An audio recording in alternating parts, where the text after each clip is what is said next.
my presentation.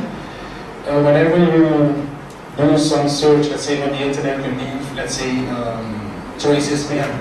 There is another comment based on what you said. Given that we are working in a very open, transparent, let's say, environment, we don't always who are the persons that are attending our events, because we are in a given country. And for example, at the IATF, Internet Engineering Task Force, based on the Snowden revelations back then, it seems like that some of these, not these, but some of the officials or people who were, let's say, doing certain things, they were attending IATF as well. You know, but of course you don't know, because if you just go there as Albert Daniels, it's an open event, everybody can attend. So the point I would like to make is, likewise, others are getting themselves educated on those areas. We need to do those things as well. So we have that same opportunity to let's say, get ourselves educated. When it comes, for example, to cybersecurity, the same tools, for example, that hackers and others are using, these same tools can be used to protect our systems as well, because we're not talking about different tools. It's the same tools. It's like with a knife. You know, you can use a knife to cut bread, and you can use it to cut someone else's neck or whatever. So it's the same thing. Let's get ourselves educated with regard to what is going on in this arena, and I think based on that we can give our contribution to the development of the internet in our region.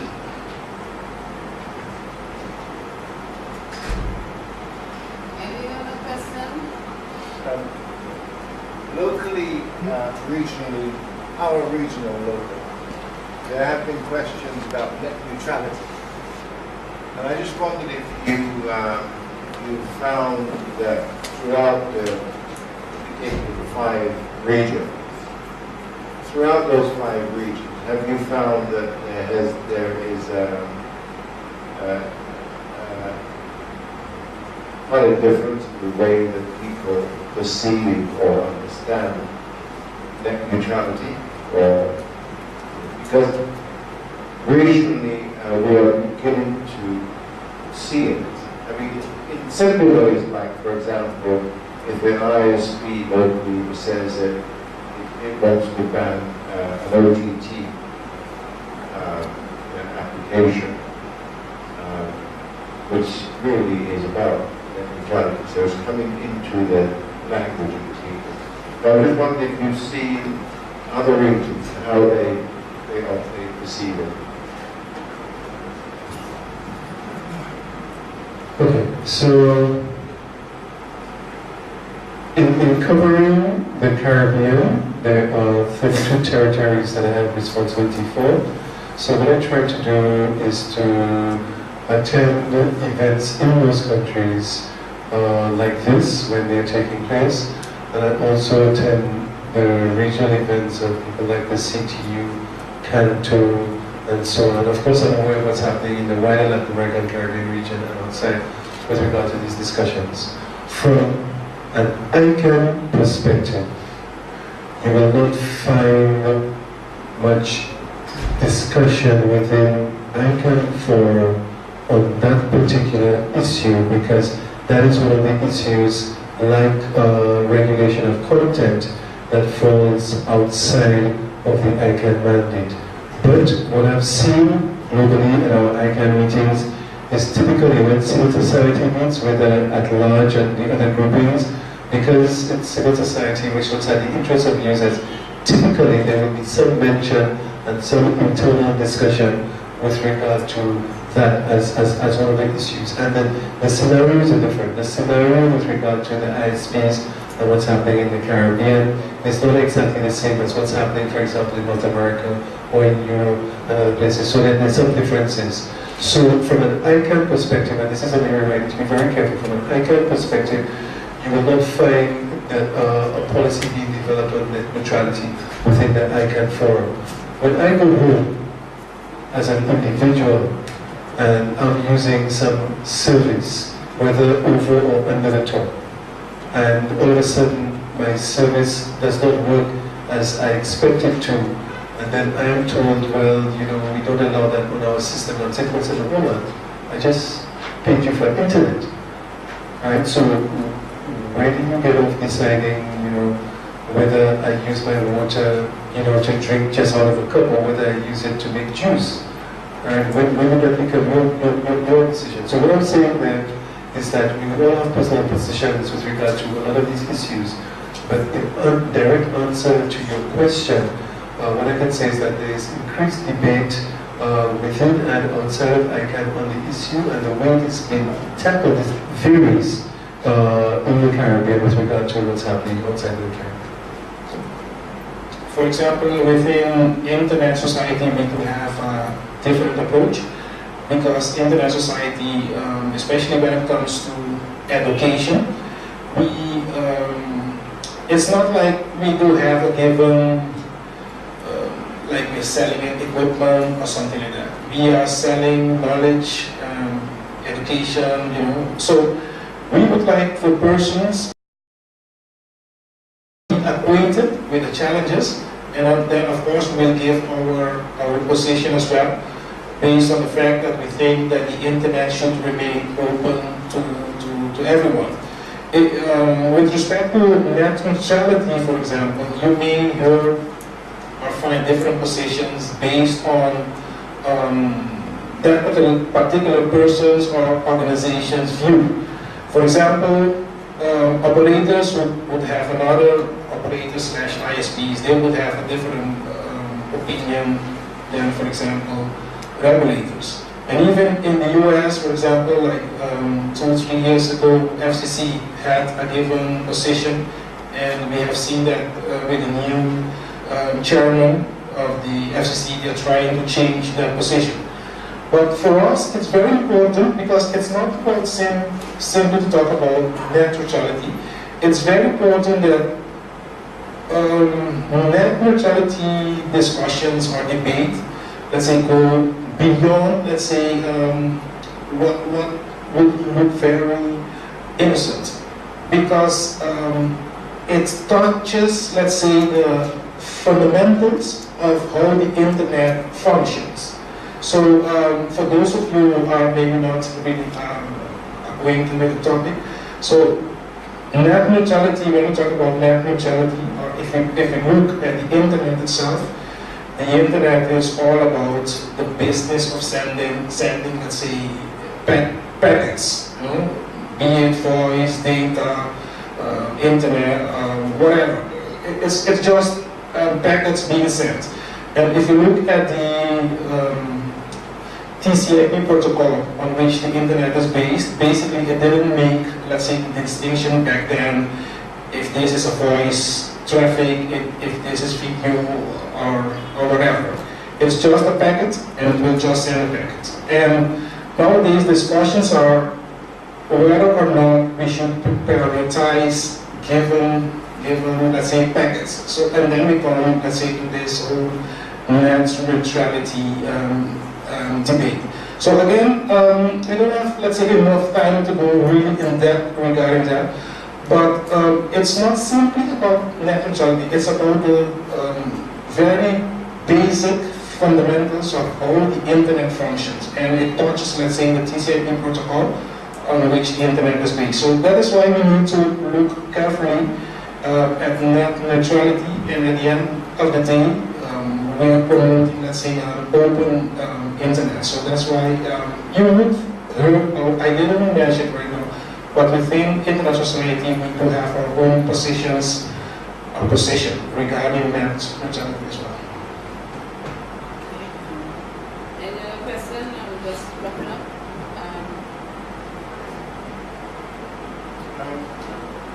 I think that just for the enlightenment of just for the enlightenment of all of us, Can I just say that I went to an ICANN meeting in 2007. I haven't been back to an ICANN meeting. In fact, I haven't applied to go for an ICANN. But if I could just, I haven't applied, I won't.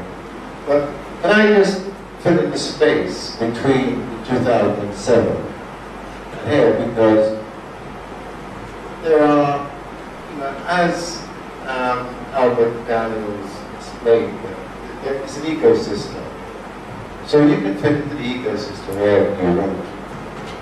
So I just made a quick list of what I've been doing since 2007 within that space. So I was a crypto officer for the root zone of the internet. That meant that I held some part of the security key to the 13 root servers of the internet for a while.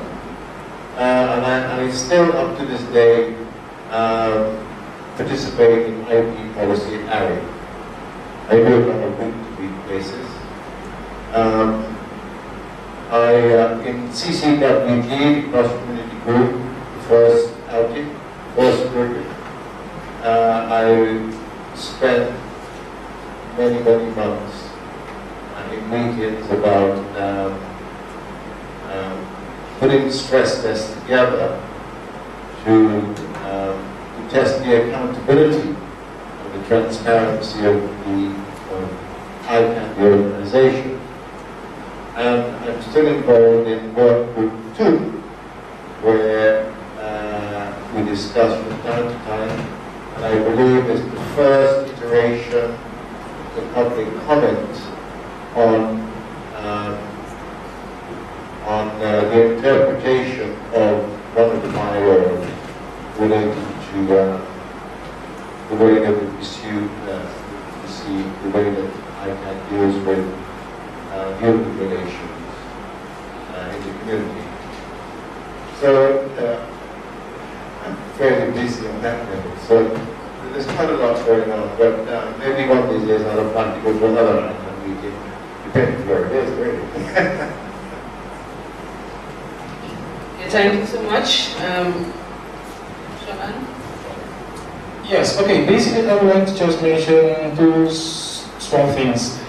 Within Internet Society, we also have what we call the chapters. So basically, if you're just, let's say, passionate about the internet in your own community, then you can form like a local chapter. And we have a few chapters in the Caribbean. I think we have right now four chapters, and the only thing that you need to do is to get like minimum 25 persons who are very passionate about the internet, and then you can form it, and I'll be happy to guide you through that process. And one of the things, Albert did mention it today as well, when attending global, let's say, fora, I think it's very important for us to, it's quite important to attend global fora. But for me, it's also very important for us to have a story to tell, because it's not simply to go to a global event. But if you have like a story to tell, you will start noticing that you will start getting invitation to go in the global arena to tell that particular story. So let's let's focus maybe on challenges that we are facing, and not only focusing on them. How can we address, let's say, these challenges, and then give our contribution to the global community as well. Okay, so in closing, I'm very happy that Rudy gave that quick summary of what he's been doing since the last ICANN meeting in 2007, because I was wondering about that. You know, we gave him all this money and took him to San Juan, and what has he been doing? What happened to him? Is he trying to go on another vacation? Alright, but really, I really want to congratulate you. Some of the things that you've mentioned there are very substantive, but I want to ask you, what do you mean when one of these days you'll apply for another fellowship? I expect to see your application for the Abu Dhabi meeting. The application run for the Johannesburg meeting is already closed. The next one is going to be open for the Johannesburg meeting, so I expect to see your application and the application of some of the others of you who are thinking that maybe, let me try to see if I can go to a meeting to learn a little bit more about ICANN. And the other thing, I'm going to give you more room to do really, it's fine when you announce what you have done, but I'm not satisfied. I'm going for that, instead of getting 100%, I'm going because I want you to tell me how many others have you brought in.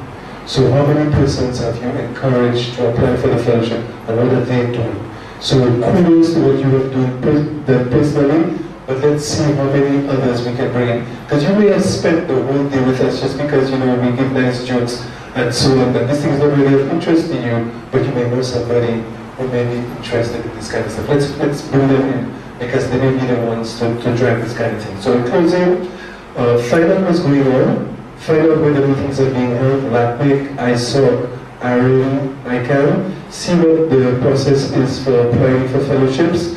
If you need help, you have a lot of resources here in St. Vincent, and you can reach all of us electronically, but participate and make sure that your voice is heard in the realm of global policy development. Thank you for coming on, really, thank you for coming. Thank you, gentlemen, for... Yeah, we have a person back there. I'm a person who will suggest that Okay. I needed to ask a question about rights on and offline, but I wanted to maybe to send to us in the email regarding the rights or rights. Human rights, Human rights. really, offline and online protection. Okay, so, Albert, you have a little phone out there. Oh, Sean, they will share your work. So we make sure that you will get the presentations, we will bombard you with information, and we will also encourage you to do more research. But all of what you presented today, once I will show you have your emails, and many of you will have registered as well on Eventbrite. We will send you all details. So as we wrap up, I just want to thank everybody for participating, especially those on the program today. Jackie, thank you for prayer, for really allowing God's Spirit to dwell today, so everything will have run smoothly. Let's give a round of applause for the strong prayers. I want to thank Vibrating Skates for leading out in the national anthem. Also, we want to thank the presenters, Nigel from ICTU, Casimir, who have left already, but we also want to thank him. We have Hannes Sutherland, of course, we thank him so much for taking us back in history, where the internet came from, in terms of service and Grenadines, and where we are ready. And we just want to also thank Shonan as well, also for his remarks this morning.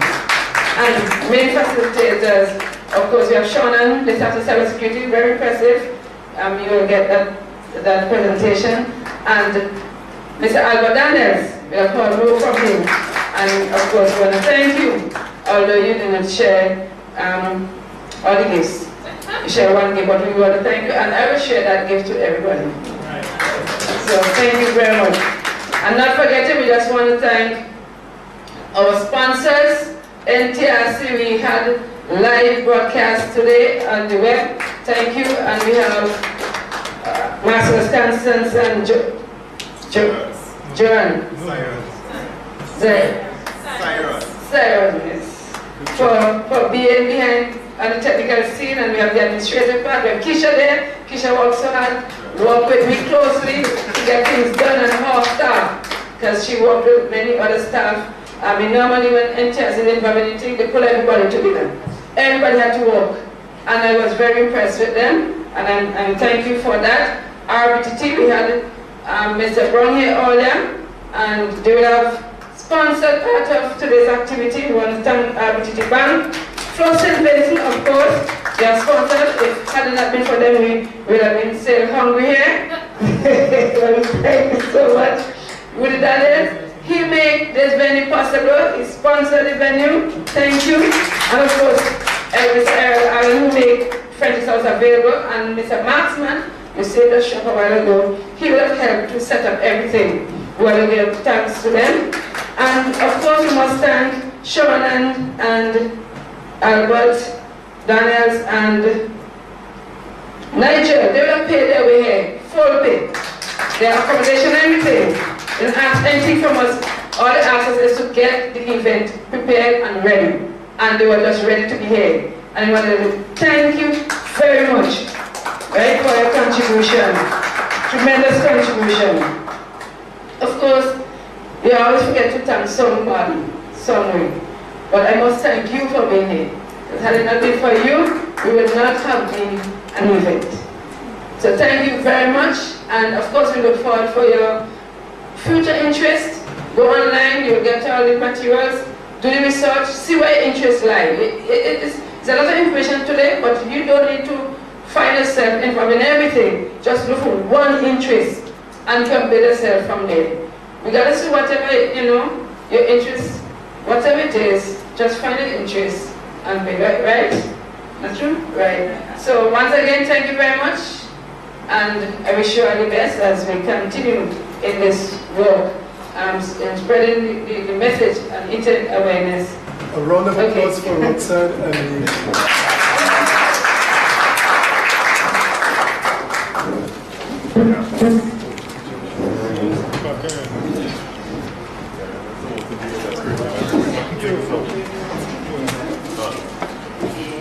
Thanks guys, I think this was one of the few times that I never had any IT issues. Oh, right, okay, thank you very